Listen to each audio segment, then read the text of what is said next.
Les ministres des Affaires étrangères de l'OTAN se retrouvent mercredi et jeudi pour évoquer les moyens d'apporter un soutien militaire à Kiev. Le secrétaire général de l'Alliance ne cache pas son inquiétude concernant le retrait des troupes russes du nord de l'Ukraine pour se regrouper vers l'est du pays, ce qui laisse à supposer une offensive militaire de grande ampleur.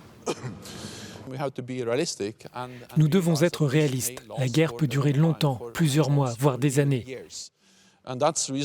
Et c'est la raison pour laquelle nous devons également être préparés à un long parcours, à la fois en ce qui concerne le soutien à l'Ukraine, le maintien des sanctions et le renforcement de nos défenses. Le ministre ukrainien des Affaires étrangères participera en personne à la rencontre qui se déroule à Bruxelles. Il devrait renouveler son appel pour obtenir des équipements anti-aériens. Ces armes ont été promises mais toujours pas livrées. Les Alliés devraient décider de fournir davantage d'armes anti-chars et des systèmes de défense aériens. Il sera aussi question d'une aide humanitaire et financière. Face à ce conflit, l'Europe cherche aussi à se projeter vers l'avenir.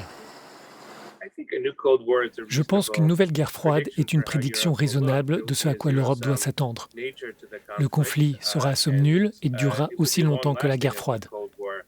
Tout sera défini en fonction de cette concurrence entre l'Europe avec son alliance transatlantique et la Russie. Et cela va affecter certainement la sécurité de la Géorgie et le nord de la Moldavie et sans aucun doute la sécurité de l'Ukraine.